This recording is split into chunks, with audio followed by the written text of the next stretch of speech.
할렐루야.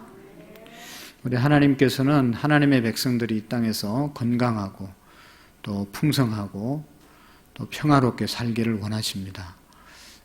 우리가 이 땅에 사는 날 동안 풍성하고 또 건강하고 또 명예롭게 살아가기를 원하시는 것이죠.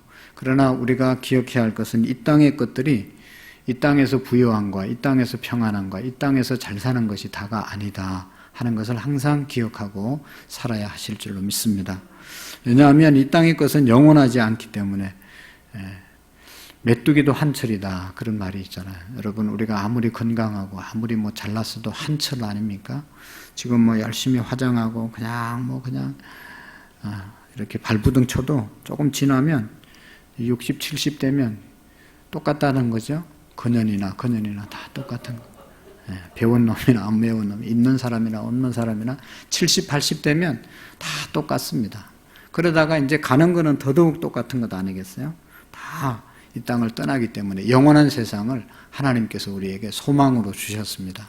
예수님 믿을 때, 예수님 안에 있을 때 이 땅에서뿐만 아니라 영원한 세상이 우리의 세상이 되심을 꼭 믿으시고 살아갈 수 있기를 축복합니다. 우리가 이 땅에서 사는 동안 건강하게 살아야 되고 코로나 걸리면 안 되잖아요. 혹시 우리가 걸려서 죽더라도 우리는 할렐루야 해야 되죠? 억울해서 죽겠네 그러면서 죽는 것보다는 할렐루야 하면서 가야지. 그게 믿음의 사람 아니겠습니까? 하여튼 하늘의 소망을 갖고 우리가 예수님이 우리의 길 되시고 예수님이 우리의 생명 되시고 우리 예수님이 진리가 되시는데 그 예수님과 함께 살아가게 될 때 우리가 영원한 하나님 나라에 임하게 될 줄로 믿습니다.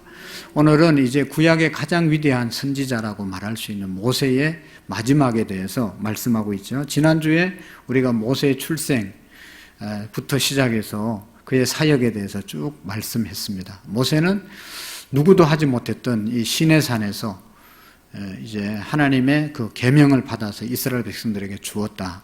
그래서 이스라엘 백성들이 말씀을 따라서 살 수 있는 길을 열어주셨습니다. 하나님의 백성이 하나님의 백성답게 사는 길, 그것은 말씀을 따라서 하나님의 말씀을 따라서 하나님의 법을 지키면서 사는 것이다 하는 것은 우리가 상식적으로 알 수가 있습니다. 그전에는 애굽에 살 때는 법이 없었어요. 그냥 애굽에서 시키는 대로 애굽의 바로 왕이 곧 이제 법이었잖아요. 말을 하면 그게 순종해서 살아야 되는 것이지 자기들의 어떤 무슨 법이 없습니다. 의지가 없습니다. 종은 주인의 의지대로 주인의 명령대로 순종하며 사는 것이지 자기의 의지대로 사는 것이 아니잖아요. 애굽에 있을 때는 바로의 종으로 살았기 때문에 법이 필요가 없었습니다. 그러나 이제 애굽에서 나와서 하나님의 백성, 자유의 백성이 되고 난 다음에는 지켜야 될 법을 하나님이 시내산에서 출애굽기 20장에서 주셨잖아요.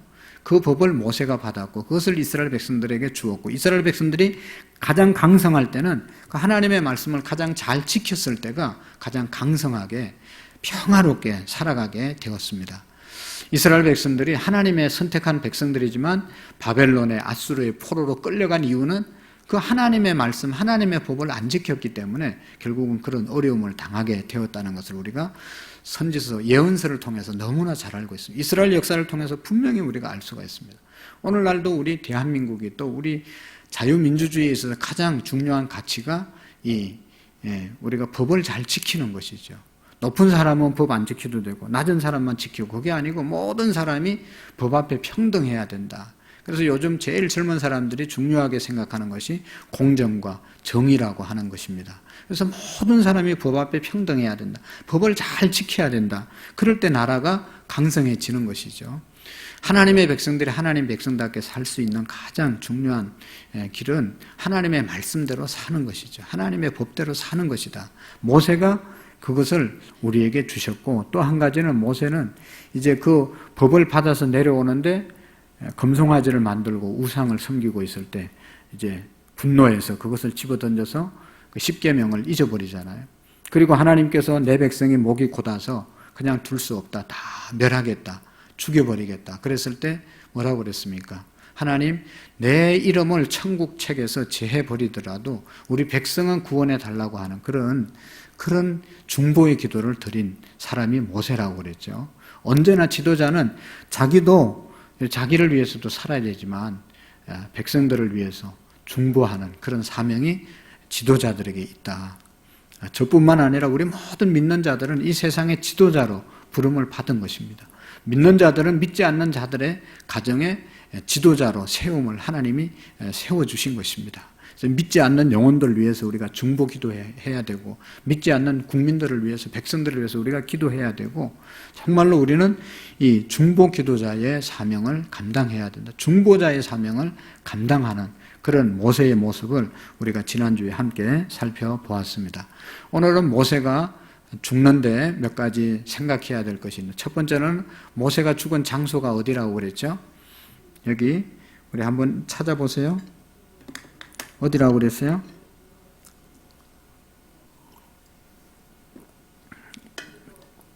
모세가 어디에서 죽었습니까? 자, 여기 1절 말씀을 한번 보시면, 모세가 모압 평지에서 너보산에 올라가 여리고 맞은편 비서가 산 꼭대기에 이르매 여호와께서 길러 온 땅을 단까지 보이고, 그러면서 쭉 이제 말씀이 나오는데요. 이제 여기 너보산에서 올라가 이제 여리고 맞은편, 이제 이스라엘 백성들이 애굽에서 나와서 가야 될 땅이 어디라고 그랬습니까? 가나안 땅. 가나안 땅을 건너기 전에 너보산 꼭대기에서 이제 여기 여리고 맞은편,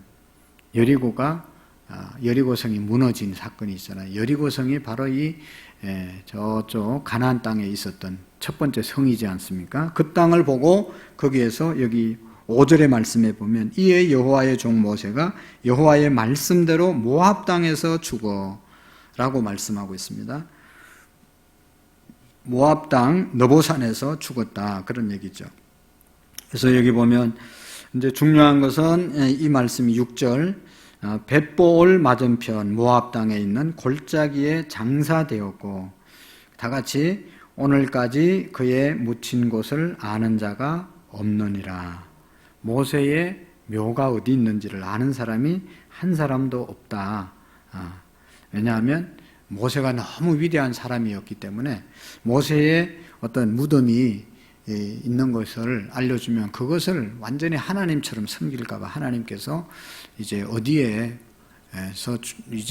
장례를 치르는지 알지 못하게 했다 하는 그런 말씀을 하고 있습니다. 그리고 모세가 몇 살을 살았죠? 여기 보시면 우리가 상식적으로 좀 기억했으면 좋겠는데요.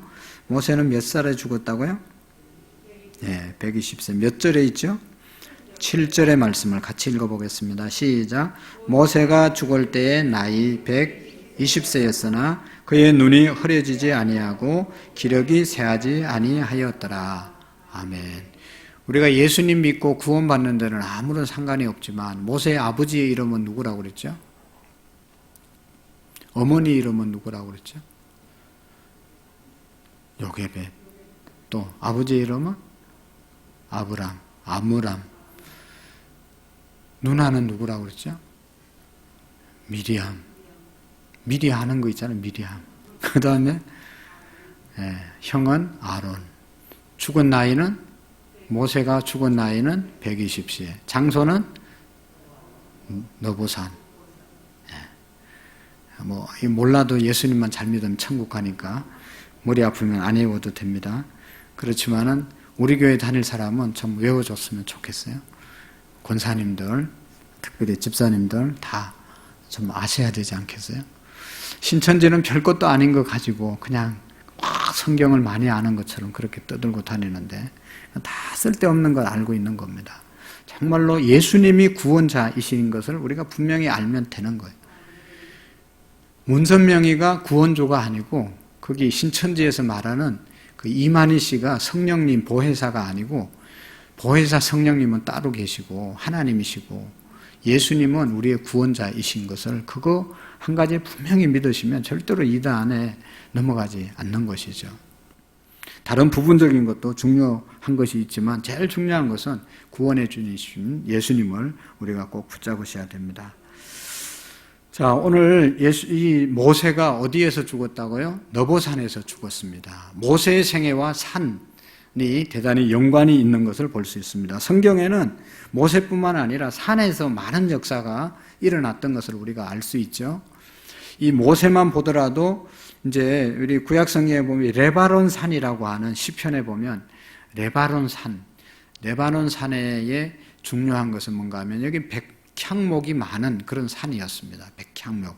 레바논 산에서 백향목을 베어서 예루살렘 성전을 짓는데 이제 갖다 짓고 이렇게 레바논 산에 대해서 이렇게 나오고 갈멜산은 엘리야가 갈멜산에서 기도해서 불이 내려오기도 하고 비가 오지 않던 땅에 비가 오기도 하고 산에 가서 기도했을 때 이런 역사가 일어났다. 또 다볼산, 드보라와 바락이 연합해서 이 시스라를 격파할 때 전쟁의 산으로 유명한 다볼산이 있습니다. 그리고 오늘 여리고 맞은편 모세는 느보산에서 세상을 떠나게 되는 것을 볼 수가 있습니다. 여러분, 모세가 부름받은 하나님을 만난 자리가 어디죠? 호렙산.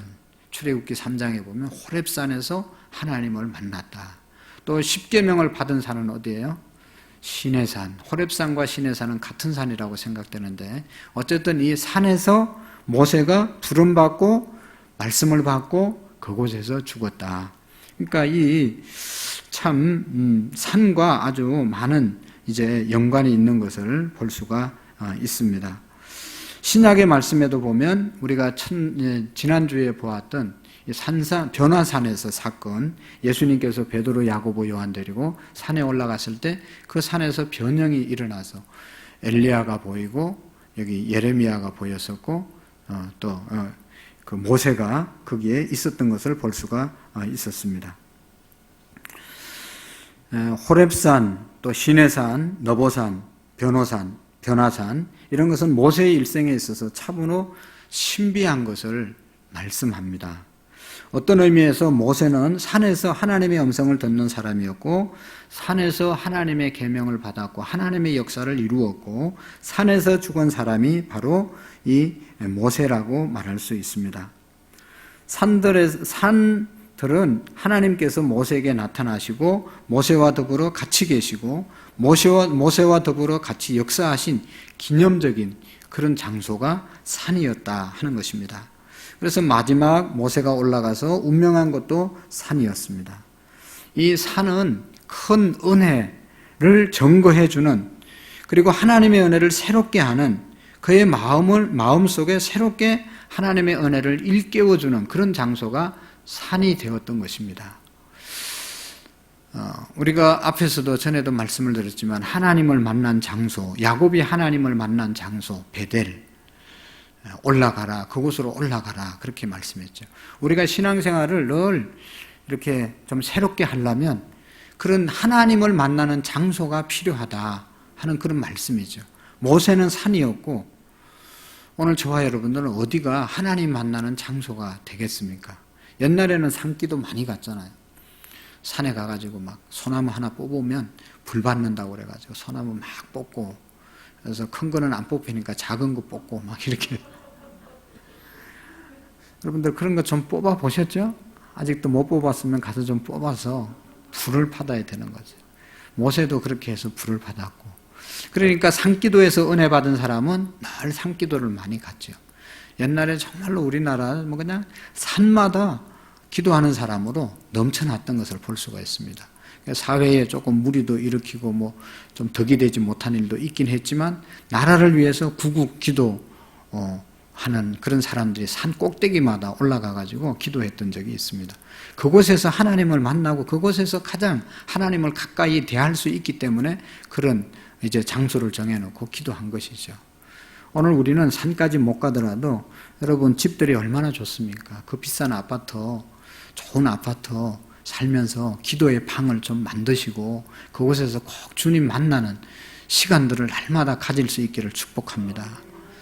그냥 집만 좋지 그곳에 기도하고 말씀을 보고 찬양하고 그런 장소가 되지 않는다면 얼마나 하나님께서 마음이 아프시겠어요. 좋은 집 줬는데 하나님은 전혀 생각하지 않고 좋은 집에서 나만 잘 먹고 잘 사는 것은 하나님과 아무런 상관이 없잖아요. 초막이나 궁궐이나 내 주 예수 모신 곳이 그 어디나 하늘나라라고 그랬는데, 우리가 좋은 집일수록 어느 곳에 있든지 주님을 만나는 그런 장소가 우리에게 있어지기를 축복합니다. 디모데후서 1장 6절에 보면 사도 디모데에게 사도 바울이 말씀하죠. 그러므로 내가 나의 안수함으로 내 속에 있는 하나님의 은혜를 다시 불릴 듯 하게 하기 위하여 너로 생각하게 하노니, 하나님의 은사를 다시 불릴 듯 일으키게 하는 그런 장소가 우리에게 있어야 된다. 여러분, 우리의 신앙이 점점 뜨거워져야 되지 않겠습니까? 날로 새로워져야 되지 않겠습니까? 정말로 우리가 하나님께서 우리를 만나주시고 하나님이 우리를 터치해 주실 때 이런 역사가 일어나는데, 그런 장소로 우리가 나아가야 되고 그런 장소로 우리가 사모해야 되는 그런 일은 우리가 해야 되는 것이죠. 그곳에 갈 때 또 그렇게 할 때 하나님께서 역사하시는 것이죠.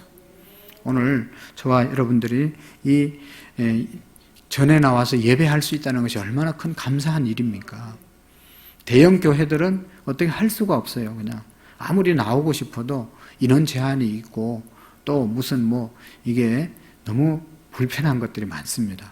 그래서 영상을 통해서 예배를 드린다고 하지만 얼마나 집중이 되겠어요. 그걸 보면서 이렇게 나와서 예배를 드리고 우리가 함께 하나님 앞에 소리내서 기도할 수 있다는 것이 너무 귀한 일이잖아요. 이것을 우리가 좋은 기회로 늘 삼을 수 있기를 축복합니다. 그 다음에 두 번째로 여기 보면 산에서 혼자 죽었다, 모세가 그렇게 말씀하고 있습니다. 고독과 신비에 쌓인 모세의 죽음이라고 말할 수가 있습니다. 모세는 이 산상에서 외롭게 세상을 떠났던 것을 우리가 봅니다. 원래 모세는 외롭게 혼자 사는 그런 살았던 사람이 아니지 않습니까? 모세가 출생했을 때 그가 이제 3개월 동안 집에서 숨겨 살다가 이제 그 나일강에 버려져서 나일강에서 바로의 딸들이 그를 건져서 모세 건져내었다. 물에서 건져내었다. 그 뜻이 모세이지요. 그래서 건짐을 받아서 바로 왕궁에서 자라면서 왕궁에 얼마나 훌륭한 사람들이 많았겠어요. 거기에 많은 사람들이 있었고 그 사람들 틈바구니에서 이제 교육을 받고 성장을 하고 이렇게 인간관계를 했잖아요. 주변에 훌륭한 사람들이 너무너무 많이 있었다는 것이죠. 그 다음에 이스라엘 백성들을 이끌고 40년 동안 200만 되는 그런 사람들을 이끌고 광야에서 40년 동안 살았잖아요. 그러니까 얼마나 많은 사람들과 함께 늘 이렇게 일생을 살았던 모세였습니다. 그런데 죽을 때는 외롭게 단신으로 산에 올라가서 혼자 죽었고 하나님께서 그의 시신을 장례하는 그러한 결과를 가져오게 되었습니다. 아무도 그의 죽음을 본 자도 없고 그를 장례시켜 준 사람이 없는 외로운 신비로운 죽음을 맞이했다고 볼 수가 있습니다. 아마 제가 믿기에는 이 산상에서 외롭게 하나님 앞에 죽어 묻힌 모세는 최후의 순간에 아마 자기 자신에게로 돌아오게 되고 하나님의 은혜를 새롭게 확인하는 그러한 시간을 가졌다고 생각을 합니다. 마지막에는 자신을 돌아보고 마지막에는 하나님의 은혜로 내가 이렇게 마지막 운명하는구나 하는 그런 생각을 깊이 하는 시간을 가졌다고 볼 수가 있습니다. 여러분, 죽음이라고 하는 것은 다른 사람이 죽어주는 것이 아니잖아요. 다 죽음은 각자 맞이하는 것이죠. 우리가 아무리 탈무드에 보면 그런 게 있잖아요. 친한 친구가 셋이 있었는데 같이 가자고 그랬는데 돈도 마지막까지 같이 가줄 수 없고 명예도 마지막까지 같이 가줄 수 없고 가족도 마지막까지 같이 가죠. 마지막까지 갈 수 있는 사람은 자기 혼자입니다. 죽음은 자기 혼자 맞이해야 하는 것이죠. 구원도 다른 사람이 믿어서 내가 구원받는 것이 아니라 내가 예수님을 믿어야 구원에 이르는 것이죠. 구원도 내가 예수님을 믿고 죽음도 내 혼자 맞이하는 것이 죽음이라는 것이죠. 그래서 모세도 그런 면에서 바로 혼자 고독하게 자기 자신을 발견하면서 죽음을 맞이하게 된 것이죠. 여러분, 옛날부터 숱한 철학자들이 인생이 뭐냐, 사람의 존재가 무엇인가, 죽음은 또한 뭐냐라는 말을 많이 했지만 아직도 죽음이 뭔지에 대해서 명확하게 사람들이 이해하지 못하고 있는 것을 볼 수가 있습니다. 아마도 사람이 살아있는 동안 영원히 풀지 못하는 수수께 중에 하나가 왜 사람은 죽는가, 죽음은 과연 무엇인가 하는 것에 대한 이제 답이라고 생각을 합니다. 확실히 사는 것, 태어나는 것, 그래서 살다가 가는 것, 이건 정말로 인생이 너무나 신비하죠. 죽음은 더더욱 신비한 것입니다. 우리가 멀쩡하게 이렇게 같이 살다가 딱 어떤 사고로 인해서 아니면 질병으로 인해서 숨만 끊어지면 그렇게 친했던, 함께 했던 사람도 가까이 가기 꺼려지고 이제 갖다 묻어야 되잖아요. 장례를 치러야 되잖아요. 너무 신비롭지 않습니까? 모세는 이렇게 신비롭게 하나님의 품에 안겨서 거기에서 세상을 떠나갔다는 이야기입니다. 모세는 산상에서 하나님 품에 안겨서 혼자 이제 죽음을 맞이하게 되었습니다. 인간적으로 보면 대단히 불행한 죽음이라고 그렇게 볼 수도 있지만, 그러나 죽음은 어차피 혼자 맞이하는 것이라는 것입니다. 굉장한 영도자가 외롭게 혼자 죽었다는 것은 불행한 사실이라고 생각이 되지만, 그러나 모세는 그렇지 않다고 생각합니다. 오히려 외롭게 하나님의 품에 안겨서 하나님의 은총을 받으면서 죽었다, 그렇게 볼 수가 있는 것이죠. 그리고 마지막으로 이 모세의 죽음, 우리가 생각하면 미완성의 죽음이다, 그렇게 생각할 수가 있습니다. 너보산에서 모세의 죽음은 모든 역사를 마친 그런 죽음이 아니잖아요. 모세가 이스라엘 백성들을 이끌고 가나안 땅에 들어가서 죽어야 되는데 약속의 땅까지 가지 못하고 너보산에서 약속의 땅을 바라보면서 그곳에서 죽고, 그곳에서 죽었는데 하나님께서 그를 장례 치루었다. 너무나 뭔가 미완성된 부족한 부분이 있는 것을 우리가 느끼게 됩니다. 너보산에서 높이 서서 멀리 가나안 땅 이 끝에서 저 끝까지 바라보면서 거기에서 운명하고 말았죠. 모세는 출애굽의 역사의 시작이었습니다. 모세가 이스라엘 백성들을 출애굽시켰고 끝까지 그들을 데리고 가나안 땅에 들어갔어야만 하는 그런 사람인데 그렇게 하지 못했다는 것이죠. 오늘 성경에 보면 그 일은 누가 했어요?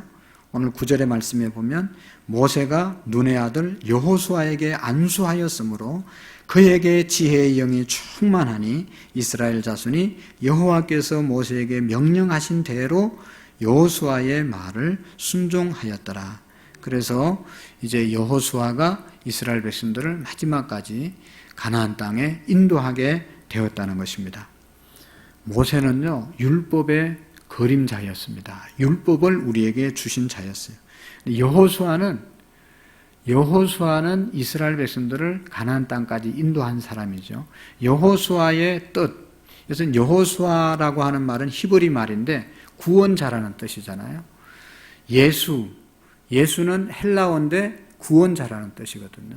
그러니까 여호수아는 구원자, 모세는 율법으로 이스라엘 백성들을 인도했지만 여호수아는 이제 가나안 땅까지 구원한 인도자, 그런 뜻입니다. 그래서 모세가 다 하지 못한 것을 결국은 여호수아, 예수가 다 마쳤다 하는 그런 뜻이죠. 율법이 우리를 구원하지 못하잖아요. 율법을 지키면 복을 받고 편안하지만 그 율법을 우리가 다 지킬 수 없기 때문에 결국은 예수님을 이 땅에 보내셔서 예수님을 믿음으로 우리가 구원받고 하나님의 백성으로 자유롭게 기쁨으로 살 수 있도록 주신 하나님의 은혜인 것이죠. 율법 우리가 다 지킬 수 없습니다. 모세는 완성하신 분이 아니고 여호수아가 완성했습니다. 예수가 완성했습니다. 예수님을 믿음으로 우리의 모든 죄가 용서함을 받고 율법을 다 지키지 못한 것을 다 용서함을 받고 구원에 이르는 그런 은혜가 우리에게 있음을 믿으시기를 바랍니다. 율법으로 말미암아서는 죄를 깨닫게 되고 율법으로는 도저히 내가 구원을 받을 수 없구나 하는 것을 깨닫고 절망할 때 예수님을 믿음으로 우리가 구원받을 수 있구나, 예수님을 믿게 된 것이 얼마나 귀하고 감사한 것인지를 깨닫게 하는 그것이 바로 율법의 역할이고 모세의 역할이었습니다. 우리를 구원하신 분은 예수 그리스도이심을 믿으시기를 바랍니다. 우리가 잘 아는 이 음악가 슈베르트라고 하는 사람이 만든 그러한 음악 가운데 그 교향곡 가운데 미완성 교향곡이라고 하는 것이 유명한 곡이 남아있잖아요. 미완성. 유명한 화가 다빈치 그림 중에 모나리자, 그 그림 너무나 아름답지만 눈썹을 그리지 않았다. 미완성의 그림이라고 그렇게 많은 사람들이 얘기합니다. 아마도 정말로 그것이 미완성이기 때문에 더 유명해졌을지도 모른다. 어차피 세상은 다 완전하지 못하고 다 미완성의 작품이라는 것이죠. 사람은 결코 완전하고 완성할 수 없다는 그러한 예를 우리에게 보여주고 있습니다. 다 부족하고 미완성이죠. 그게 얼마나 다양스러운지 생각해 보세요. 내가 완전하고 내가 다 완성하면 나의 후임자가 필요 없을 거 아니겠어요? 다 아버지 어머니들이 다 완전하고 우리가 하는 사역들이 다 완전하고 내가 그냥 완전하게 하면 다음에 하는 사람이 얼마나 힘들겠어요? 할 게 없겠어요? 할 게 뭐가 있겠어요? 그러니까 다 부족하고 미완성되기 때문에 또 다른 계승자가 필요한 것이고 후임자가 필요한 것이고 다음 세대가 필요한 것이죠. 그래서 모세의 죽음은 그런 면에서 미완성이었지만 예수님께서 여호수아께서 다 이루셨다고 하는 것을 우리에게 보여주고 있는 것입니다. 히브리서 7장에 보면 구약의 레위 지파들 제사장직을 감당하는 그런 사람들이 있었죠. 구약에서는 제사장 직이 계속해서 성계됐잖아요. 아버지가 하다가 죽으면 아들이 하고 아들이 죽으면 그 다음에 하고 이렇게 내려갔습니다. 신약이 그것이 부족한 것이죠. 사람은 부족하기 때문에 계속 성계가 필요했습니다. 그리고 1년에 한 번씩 대속죄일에 성전에 들어가서 대제사장이 속죄 제사를 드렸죠. 매번 짐승의 피를 가지고 매년 1년 한 번 하고 끝나는 게 아니에요.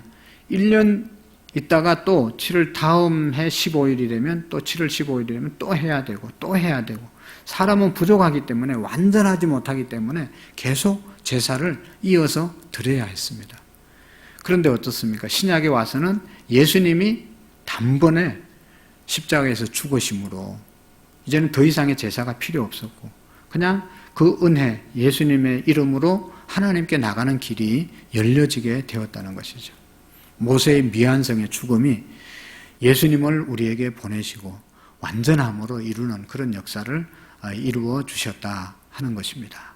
그래서 오늘 모세의 마지막 우리가 생각하면서 그 마지막에는 예수님이 오심으로 인해서 완전하게 해주신 그 은혜를 우리가 다시 한번 깊이 감사하면서 마음속에 새기며 살아가는 은혜가 있기를 축복합니다. 기도하시겠습니다.